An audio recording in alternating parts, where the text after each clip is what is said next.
Naomi de Charleston, escrava, que degolou seu mestre e fez sua família beber seu sangue.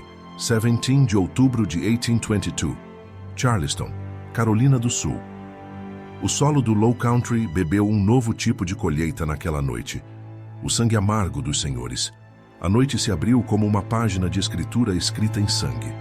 Diziam que nenhum anjo desceu, nenhuma trombeta soou, mas o julgamento veio da mesma forma, carregado nas mãos de Naomi. Ela tinha apenas 38 anos, uma serviçal de casa amarrada em correntes, mas em seu silêncio ardia o fogo de 1000 salmos não cantados. Com uma faca de cozinha empunhada como uma cruz invertida, ela caminhou não como carne, mas como ira. Naquela noite ela não se curvou, ela não implorou, ela não se arrependeu. Naomi golpeou, e cada golpe caiu como escritura negada por muito tempo. Esta é a verdadeira história de Naomi, uma escrava que transformou a estação da colheita em uma noite de julgamento, onde a misericórdia foi enterrada e a justiça vestia seu rosto dote. Antes de continuarmos com o vídeo, deixe um comentário nos dizendo de onde você é e que horas são aí. E não se esqueça de se inscrever no canal. A plantação Drayton, aninhada no sufocante abraço do Low Country da Carolina do Sul, era um testemunho da barbárie dourada da época. A distância, na luz nebulosa da manhã, parecia idílica. Uma grandiosa casa senhorial de colunas brancas, suas varandas estendendo-se como os braços de um patriarca complacente. Campos de algodão que se estendiam até o horizonte, cintilando sob um sol que abençoava as colheitas e amaldiçoava os trabalhadores. O ar pesado com o cheiro de jasmim, magnólias e o distante e sempre presente odor de decomposição do pântano. Mas para aqueles que viviam em seu abraço forçado, a beleza era uma ilusão cruel, um véu pintado sobre uma ferida infeccionada. As próprias fundações da casa, os gramados meticulosamente cuidados, a rica abundância da colheita, tudo era regado por suor e lágrimas, enraizado no sofrimento implacável de vidas humanas. Aquilo não era um lar, era um altar construído para um falso Deus, exigindo constantes e sangrentas oferendas. O ritmo da plantação era um zumbido lento e deliberado de opressão. Desde antes do amanhecer, quando o primeiro galo cantava uma profecia vazia, até muito depois do anoitecer, quando as cigarras cantavam seu lamento, a vida para os escravizados era um ciclo incessante de trabalho e degradação. Naomi conhecia esse ritmo intimamente. Suas mãos calejadas e marcadas moviam-se com a graça praticada de uma mulher que havia passado décadas a serviço do conforto alheio. Na vasta cozinha, sob o calor da lareira, ela era uma orquestradora silenciosa, preparando banquetes que nunca tocariam seus próprios lábios, polindo pratas que refletiam um mundo que ela só podia testemunhar das sombras. O ar na cozinha era sempre pesado, denso, com o cheiro de carnes assadas e especiarias ferventes, um aroma rico que muitas vezes zombava do vazio roedor em seu próprio estômago. O mestre Archibald Drayton, o suposto senhor deste domínio, era um homem cuja crueldade era tão casual quanto seu café da manhã. Ele não era um homem de fúrias explosivas, mas de uma brutalidade silenciosa e insidiosa, um gotejar constante de desumanização que corroía a alma de forma mais eficaz do que qualquer chicote. Sua esposa, a senhora Evelyn, aperfeiçoara a arte do desdém elegante, seus olhos passando sobre os escravizados com a mesma indiferença que reservava para um móvel empoeirado. O filho deles, o jovem mestre Thomas, era um menino pálido e petulante, já aprendendo as lições de domínio e privilégio com seus pais, suas exigências infantis, carregando o peso de um decreto. Naomi testemunhou inúmeros atos de barbárie casual. Ela viu homens chicoteados por uma enxada caída, mulheres brutalizadas por uma insolência percebida, crianças arrancadas dos braços de suas mães e vendidas rio abaixo, seus gritos ecoando no ar úmido muito depois de seus corpos terem partido.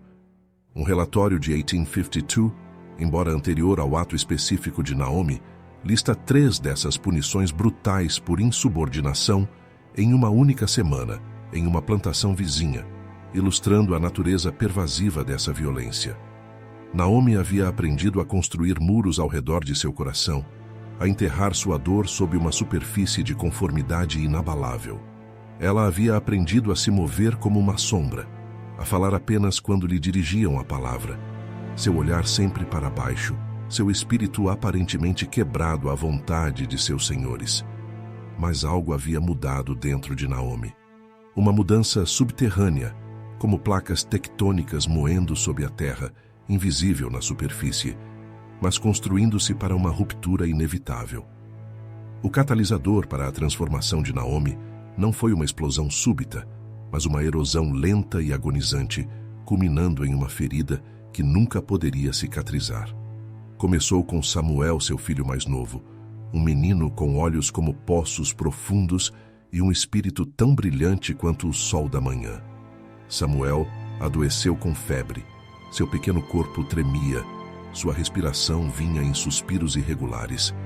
Naomi implorou a senhora Evelyn por remédio, por um médico, por qualquer coisa que pudesse aliviar o sofrimento de seu filho.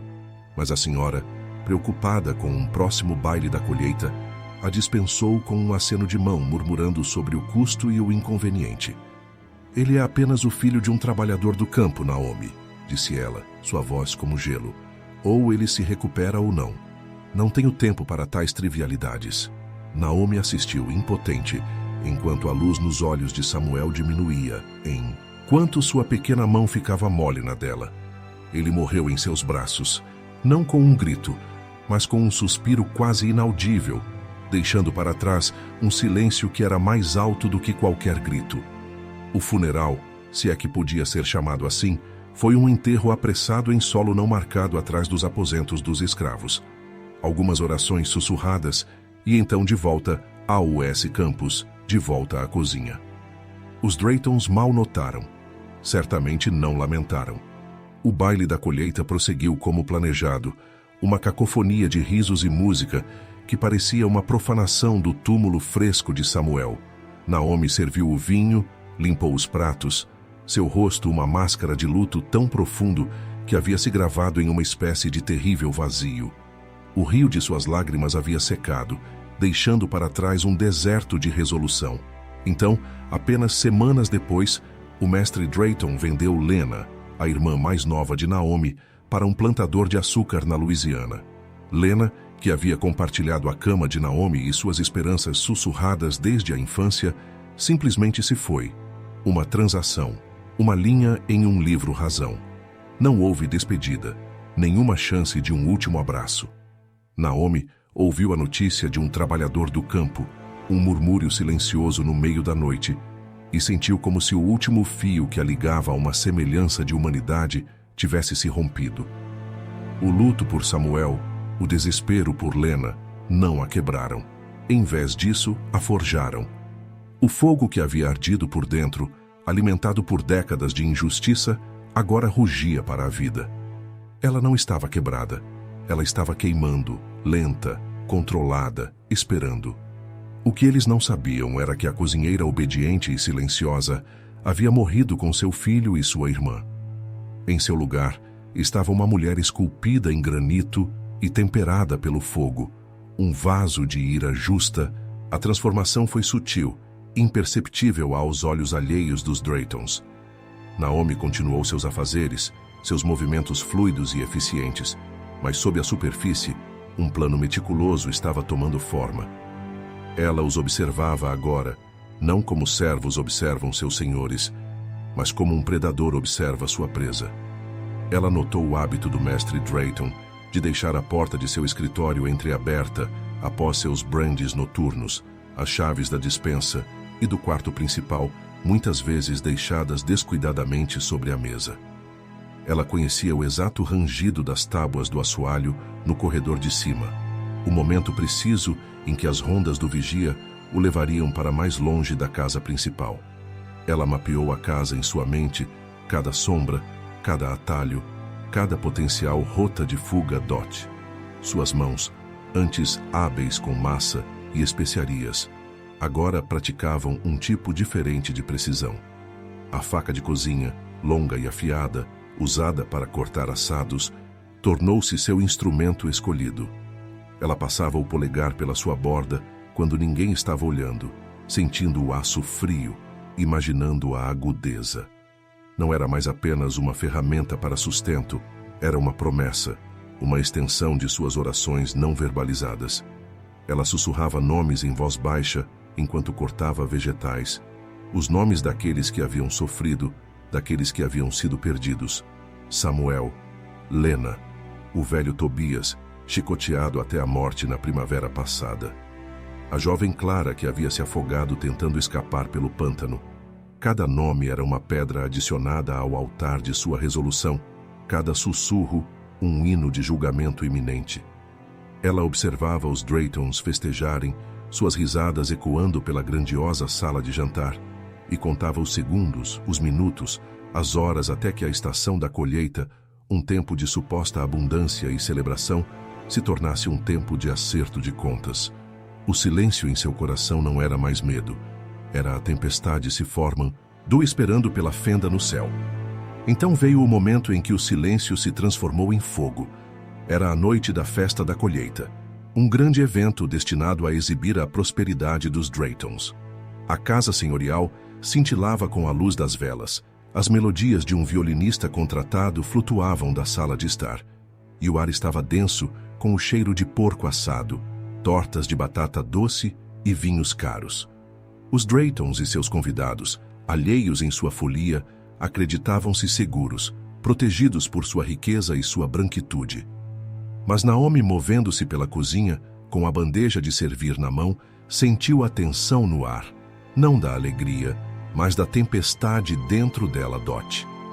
Depois que os convidados partiram, suas carruagens chacoalhando pela longa entrada, um silêncio caiu sobre a plantação. O mestre Drayton, saciado e ligeiramente embriagado, retirou-se para seu escritório para um último brandy antes de ir para a cama. A senhora Evelyn e o jovem mestre Thomas já dormiam, seus aposentos escuros, seus sonhos intocados pela escuridão que finalmente havia despertado em Naomi. Naomi esperou. Ela esperou até a última lâmpada ser apagada, até a casa se acomodar no silêncio profundo e rangente da noite. A lua, uma fina foice, oferecia pouca luz, deixando os arredores envoltos em pesadas sombras. Ela se moveu então, não com pressa, mas com uma deliberação aterrorizante. Seus pés descalços não faziam som nos pisos de cipreste polido. Ela era um fantasma, um sussurro, uma sombra que lembrava cada ferida. Primeiro, o escritório. A porta estava de fato entreaberta, uma fresta de escuridão levando ao cômodo. O mestre Drayton estava afundado em sua poltrona, um copo de brandy meio vazio na mesa ao lado dele, sua respiração pesada de sono. Seu rosto, geralmente tão arrogante, estava frouxo e vulnerável na luz fraca. Naomi ficou sobre ele, a faca de cozinha, agora pesada e fria em sua mão, cintilando fracamente. Ela não hesitou, não tremeu, não vacilou. Com um movimento praticado e preciso, nascido de anos de abate de aves, ela degolou-o. O som gorgolejante foi breve, uma tosse úmida, depois silêncio, absoluto e profundo. Sangue escuro e viscoso brotou da ferida, manchando sua camisa branca impecável, ensopando o couro rico da cadeira. Era um rio finalmente encontrando seu verdadeiro curso. Se você ainda está ouvindo, escreva justiça nos comentários para que eu saiba que você faz parte dos que nunca se afastam. Naomi permaneceu por um momento, observando a vida esvair-se dele, seu rosto impassível. Não havia triunfo, nem alegria, apenas uma sensação arrepiante de conclusão. Ele havia derramado o sangue de sua família, agora o seu próprio havia derramado. Mas isso não era suficiente. Este era apenas o começo do julgamento. Este detalhe realmente sobrevive nos registros judiciais. Você acha que a história deveria chamá-la de criminosa ou de lutadora? Ela pegou um cálice de prata do armário de exibição, um recipiente que o mestre Drayton frequentemente usava para seus brindes cerimoniais. Com as mãos firmes, ela o segurou sob o pescoço dele, coletando o sangue quente e fluindo até que estivesse quase cheio. Era um sacramento sombrio, uma comunhão invertida. Então, ela se dirigiu ao quarto principal. A senhora Evelyn jazia adormecida, seu rosto sereno, intocado pelos horrores que sua casa infligia. Naomi a despertou gentilmente, sua voz um murmúrio baixo e gutural. Os olhos de Evelyn se abriram, o medo florescendo instantaneamente ao ver Naomi, a faca, a figura ensanguentada. Um grito ficou preso em sua garganta, sufocado pelo terror. Naomi pressionou a lâmina em seu pescoço, não forte o suficiente para cortar, mas forte o suficiente para transmitir a finalidade absoluta do momento. Beba, Naomi ordenou, sua voz um sussurro, a primeira palavra que ela falara no que parecia uma eternidade. Beba de sua vida, como bebemos de sua crueldade. A senhora Evelyn choramingou balançando a cabeça, lágrimas escorrendo pelo rosto. Naomi apertou o punho, uma força silenciosa e inflexível. Os olhos da senhora voaram para o cálice, depois para a faca, depois de volta para o rosto de Naomi, que agora era uma máscara de fúria antiga. Lentamente, relutantemente, sua mão tremendo, Evelyn pegou o cálice. O cheiro metálico de sangue encheu o quarto. Naomi observou, inabalável, enquanto Evelyn, engasgando, se forçava a engolir o líquido morno e viscoso. Cada gole era uma nova agonia, um consumo simbólico do próprio mal que ela havia encarnado. Quando o cálice estava vazio, Naomi observou enquanto a senhora desabava, vomitando.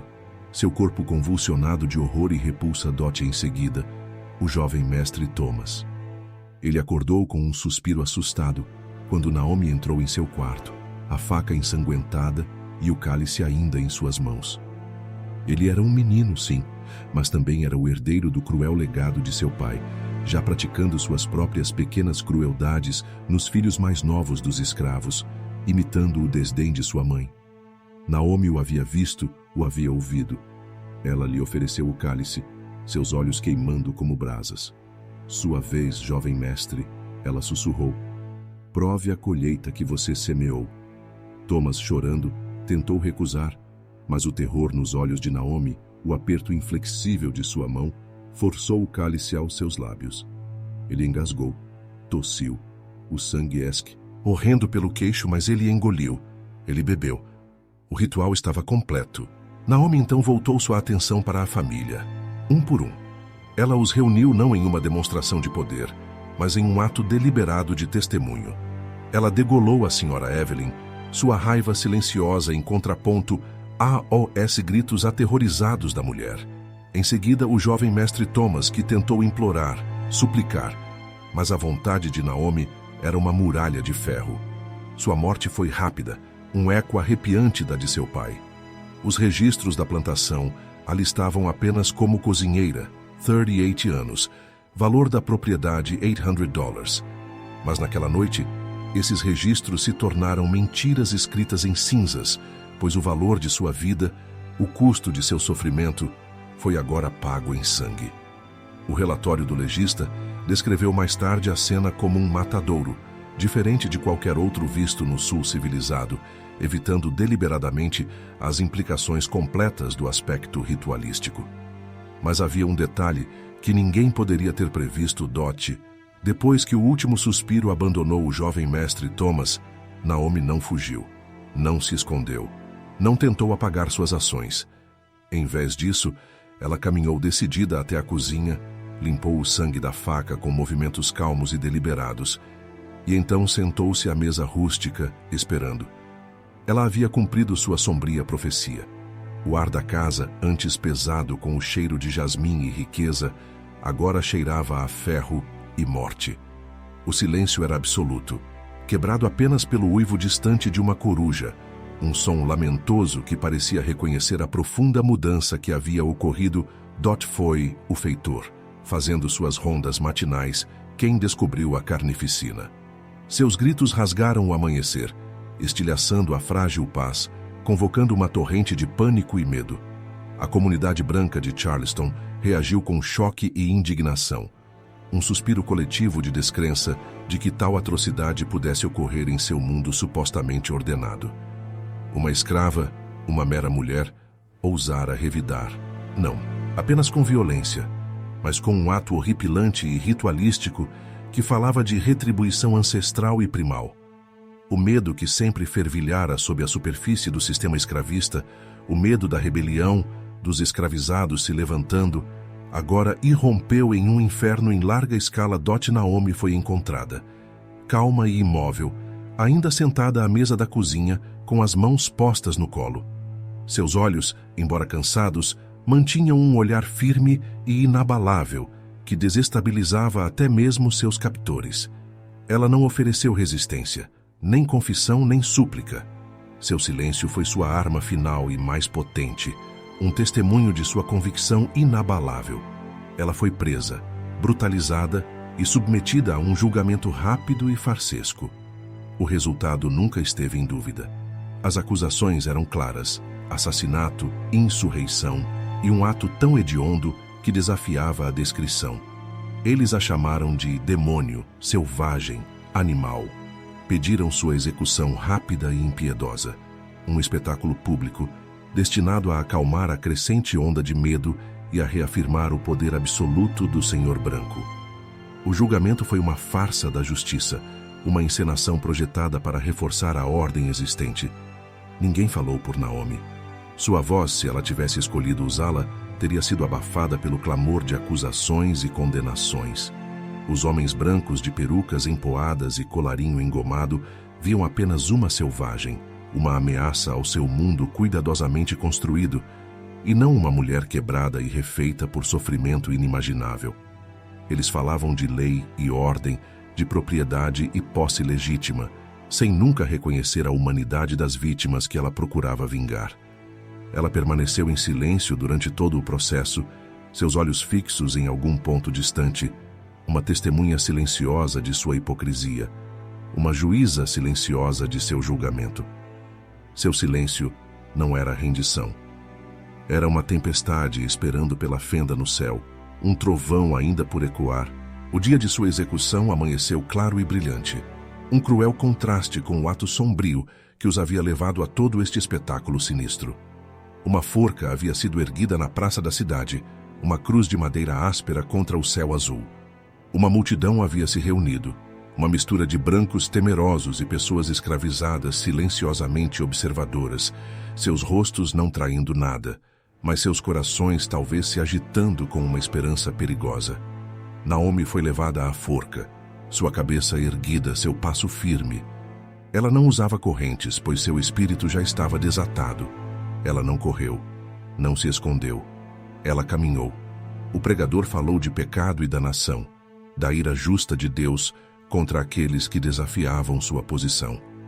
Mas o olhar de Naomi, firme e inabalável, parecia perfurar suas palavras, tornando-as vazias. Ela permaneceu na plataforma, de frente para a multidão, sua silhueta nítida contra o sol da manhã. Seus olhos varreram os rostos, detendo-se talvez nos escravizados, um lampejo de algo passando entre eles, uma mensagem compreendida sem palavras. Perguntaram se ela tinha alguma última palavra. Ela balançou a cabeça, um movimento leve, quase imperceptível. Seu silêncio foi seu sermão final, um evangelho de desafio pregado da forca. A corda foi colocada em seu pescoço. O alçapão cedeu. Seu corpo convulsionou por um momento, depois ficou imóvel. Mas mesmo na morte, Naomi não se dobrou. Ela não implorou. Ela não se arrependeu. Sua imobilidade era profunda, seu espírito já em voo, intocado pela terra que a havia tentado acorrentar. Nem Deus, nem o céu, nem as Escrituras os salvaram. Naquela noite, a justiça vestiu seu rosto. A história de Naomi, embora rapidamente suprimida pelas histórias oficiais, não pôde ser apagada da memória coletiva dos escravizados. Ela viveu em sussurros, em tons abafados ao redor das fogueiras, nas canções secretas cantadas nos campos. Ela se tornou uma lenda, um nome sussurrado, uma presença espectral que assombrava as grandes casas e os sonhos de seus senhores. A plantação Drayton, antes um símbolo de riqueza e poder, tornou-se um lugar de pavor. Dizia-se que a casa era assombrada, que o leve cheiro de ferro permanecia no quarto principal, que em certas noites uma figura silenciosa e escura podia ser vista movendo-se pelos corredores iluminados pela lua. A plantação foi eventualmente abandonada, seus campos tomados pela vegetação, sua grande casa caindo em ruínas, lentamente recuperada pela tenaz natureza selvagem do Low Country, como se a própria terra buscasse se purgar do horror que havia testemunhado Dot para os escravizados. Naomi não era uma criminosa, mas uma libertadora de espírito, uma precursora de uma justiça que parecia de outra forma impossível. Ela era o fantasma que lembrava aos senhores que seu reinado não era absoluto, que mesmo os mais quebrados poderiam se tornar um instrumento de retribuição divina. Seu ato, brutal e aterrorizante, tornou-se um testemunho do peso insuportável da opressão, um aviso severo de que o espírito humano, levado além de seus limites, encontraria seus próprios meios horríveis de revidar. Seu nome, Naomi de Charleston, tornou-se sinônimo de um tipo diferente de liberdade, uma liberdade nascida não da fuga, mas de um acerto de contas absoluto e inflexível. Ela era uma tempestade, uma cinza, um rio, um fogo, um pedaço do solo que lembrava cada ferida, e o vento que carregou sua história através das gerações, garantindo que o Sul realmente se lembraria daquela noite, em sussurros, quando a misericórdia terminou e a justiça começou. A história de Naomi, embora rapidamente suprimida pelas histórias oficiais, não pôde ser apagada da memória coletiva dos escravizados. Ela viveu em sussurros, em tons abafados ao redor das fogueiras, nas canções secretas cantadas nos campos. Ela se tornou uma lenda, um nome sussurrado, uma presença espectral que assombrava as grandes casas e os sonhos de seus senhores. A plantação Drayton, antes um símbolo de riqueza e poder, tornou-se um lugar de pavor. Dizia-se que a casa era assombrada, que o leve cheiro de ferro permanecia no quarto principal, que em certas noites uma figura silenciosa e escura podia ser vista movendo-se pelos corredores iluminados pela lua. A plantação foi eventualmente abandonada, seus campos tomados pela vegetação, sua grande casa caindo em ruínas, lentamente recuperada pela tenaz natureza selvagem do Low Country, como se a própria terra buscasse se purgar do horror que havia testemunhado Dot. Para os escravizados, Naomi não era uma criminosa, mas uma libertadora de espírito, uma precursora de uma justiça que parecia de outra forma impossível.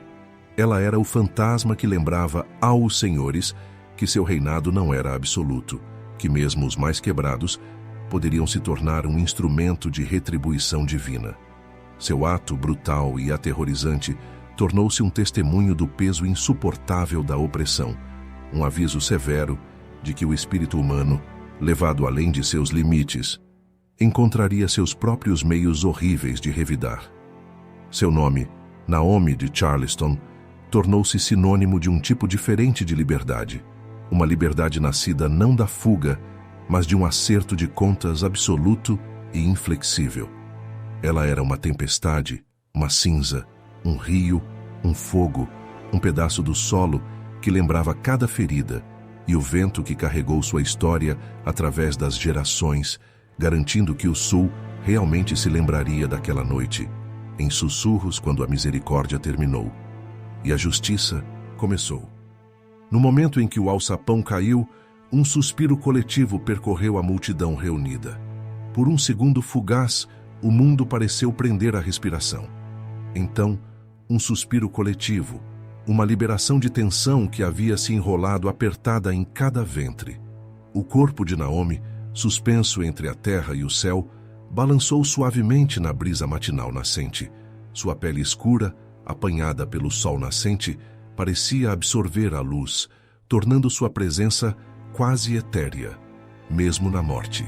O pregador, sua voz agora desprovida de seu fogo anterior, murmurou uma rápida bênção, seus olhos fixos firmemente em sua escritura, evitando o julgamento silencioso que pairava diante deles, Dot entre os espectadores brancos. Uma mistura de satisfação sombria e um persistente desconforto permeava o ar. Eles haviam testemunhado a reafirmação máxima de seu domínio, a brutal consequência da desafio. No entanto, A natureza ritualística do ato de Naomi, os detalhes arrepiantes do cálice de sangue, haviam se infiltrado profundamente em sua psique coletiva. Não era meramente uma execução. Era uma tentativa de enterrar um medo que havia sido violentamente desenterrado. Eles se dispersaram rapidamente, seus passos arrastando-se pela rua empoeirada, ansiosos para retornar à ilusão de ordem, ao conforto de suas casas, onde, sem dúvida, trancariam suas portas um pouco mais apertadas e observariam sua própria equipe doméstica escravizada com uma nova suspeita. A pergunta não dita pairava no ar úmido. Quantas outras Naomis espreitavam sob a superfície de seus sorrisos dóceis, mas entre os homens e mulheres escravizados forçados a testemunhar o espetáculo, a reação foi diferente, mais complexa e infinitamente mais profunda. Seus rostos permaneceram impassíveis, treinados por gerações de opressão para não trair emoção na presença de seus senhores.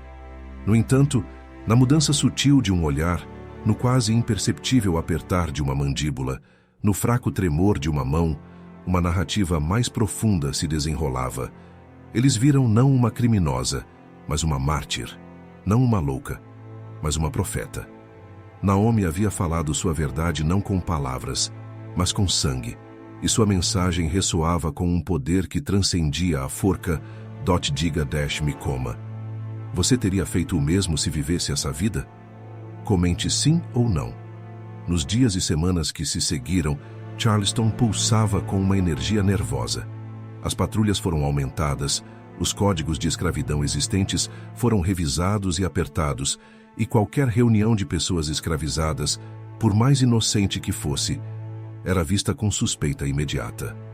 Os jornais oficiais, controlados pela classe dos plantadores, publicaram relatos sensacionalistas da atrocidade de Drayton, pintando Naomi como uma demônia monstruosa, um produto de selvageria inerente, um conto de advertência destinado a aterrorizar e controlar. Eles enfatizaram a brutalidade, a desafio antinatural, mas omitiram meticulosamente qualquer menção às décadas de abuso sistemático que haviam forjado tal ato. Esta era uma narrativa deliberada, projetada para demonizar Naomi e justificar a brutalidade contínua do sistema. Historicamente, essa reação não foi única. Instâncias como a conspiração de Denmark Vesey, descoberta apenas um ano antes do ato de Naomi, já haviam instilado uma profunda paranoia em Charleston, levando a restrições ainda mais duras e aumento da vigilância sobre a população escravizada, reforçando a estrutura de poder branca. O ato de Naomi, para muito, Faz confirmou seus medos mais sombrios. Enquanto isso, a plantação Drayton jazia em silêncio, uma ferida aberta na paisagem do Low Country. Os escravizados restantes foram rapidamente vendidos, espalhados por outras plantações, suas vidas mais uma vez arrancadas. A casa senhorial, antes um farol de opulência, tornou-se um túmulo. Janelas, deixadas sem venezianas, olhavam vazias para os pântanos, acumulando poeira e teias de aranha. O cheiro de jasmim e magnólia começou a dar lugar ao cheiro úmido e terroso de decadência, de madeira empenando e gesso desmoronando. Os gramados antes bem cuidados cresceram selvagens, reclamando sua natureza indomável, gramíneas altas e trepadeiras, começando sua marcha lenta e inexorável sobre os caminhos de pedra. Nenhum novo mestre ousou comprar a propriedade Drayton. Ela era amaldiçoada, sussurravam. A própria terra, acreditavam, havia absorvido o horror, o sangue, o julgamento. Os fazendeiros evitavam os campos alegando que o solo se recusava a produzir, que as colheitas murchavam prematuramente, como se não quisessem lucrar com a terra onde tal acerto de contas havia ocorrido. As grandes colunas começaram a inclinar-se. A tinta descascava em longas e enroladas tiras como pele ressecada, revelando a madeira crua e vulnerável por baixo. O próprio ar ao redor da propriedade parecia mais pesado, imbuído de uma quietude sombria que mantinha até os mais curiosos afastados. Era uma manifestação física de uma ruína moral, um monumento ao preço de um pecado imperdoável. A casa lentamente se tornou uma com a natureza selvagem circundante, uma sentinela silenciosa observando a passagem do tempo, um fantasma de seu antigo eu, sua grandeza reduzida a uma memória esquelética. Mas a história de Naomi não morreu com a plantação Drayton. Ela viveu, respirou e mutou nas tradições orais dos escravizados. Em conversas sussurradas altas horas da noite, no ritmo pulsante das canções de trabalho, nas alegorias tecidas em cânticos espirituais, o nome de Naomi ecoava. Ela nem sempre era nomeada diretamente. Às vezes era a mulher que caminhava como fogo ou a silenciosa que falava com uma faca. Sua história tornou-se uma ferramenta, uma arma, um consolo. Era um aviso aos senhores, sussurrado de longe, de que sua crueldade tinha limites. Era uma inspiração para os escravizados, um testemunho do poder feroz da resistência, mesmo quando as chances eram intransponíveis. As crianças ouviam contos de seu fantasma, uma figura escura com olhos como brasas, que patrulhava os cantos escuros da plantação, protegendo os inocentes, assustando feitores cruéis. Contavam-lhes sobre as manchas de sangue que nunca poderiam ser lavadas, aparecendo novamente a cada lua cheia, uma marca permanente da transgressão dos Draytons. Para alguns, Naomi era uma figura de pura vingança, uma força aterrorizante da natureza. Para outros, ela era um símbolo de esperança, uma promessa de que mesmo na noite mais escura, a justiça poderia encontrar um caminho para se manifestar. Seu ato, embora nascido de imenso sofrimento, foi reinterpretado através da lente da sobrevivência e da resistência, tornando-se um mito fundamental em sua luta pela liberdade Dot. Ao longo das gerações, os detalhes exatos da ingestão de sangue muitas vezes mudavam, às vezes suavizados, às vezes tornados mais viscerais, dependendo do contador de histórias e da plateia. Mas a verdade central permaneceu. Naomi ousou tomar as rédeas, inverter o roteiro, forçar seus opressores a consumir a própria essência de sua própria barbárie. Sua história serviu como uma contranarrativa potente à história branca dominante, um testemunho da profunda humanidade e resiliência de um povo sistematicamente negado em ambos. Ela não foi esquecida. Ela foi lembrada, não em arquivos empoeirados ou monumentos públicos, mas nos espaços mais sagrados, os corações e mentes daqueles que entendiam o verdadeiro custo de seu sacrifício. Seu legado não foi de violência pela violência, mas de um ato desesperado e final para recuperar a dignidade, para afirmar o valor, para gravar uma verdade ardente na própria Essura do Sul. Seu nome, Naomi de Charleston, tornou-se um zumbido baixo e ressonante sob a superfície da história, uma melodia de desafio que continua a ecoar pelos corredores sombrios da memória. Isso nos lembra que, mesmo nos sistemas mais brutais, o espírito de justiça, por mais tempo que seja suprimido, acabará por encontrar sua voz, seja em um sussurro, uma canção ou o silêncio arrepiante de uma faca Dot. Esta é a verdadeira história de Naomi, uma escrava que transformou a estação da colheita em uma noite de julgamento, onde a misericórdia foi enterrada e a justiça vestia seu rosto. O solo do Low Country, aquela testemunha silenciosa, continuou a guardar sua história, não em registros escritos que procuravam apagá-la, mas nas raízes profundas de suas árvores antigas, no choro lamentoso dos pássaros do pântano, no próprio ar que carregava o cheiro de rebelião e lembrança. O legado de Naomi não foi apenas as vidas despedaçadas dos Draytons, mas o espírito inabalável de gerações que encontraram nela um evangelho feroz e inflexível de autoestima. Seu nome tornou-se um texto sagrado, recitado na escuridão, uma promessa de que as balanças da justiça, embora lentas para inclinar, eventualmente encontrariam seu terrível equilíbrio.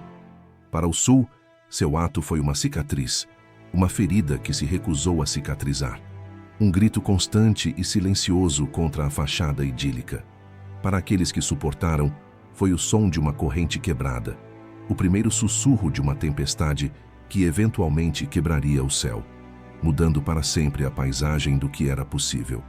Naomi, a cozinheira tranquila, tornou-se o fogo rugente, a pedra inflexível, o sangue que regou as sementes de uma liberdade ainda por nascer, garantindo que a verdadeira história, escrita não em tinta, mas em desafio, nunca seria silenciada. Se esta história te comoveu, assine, curta e compartilhe, para que a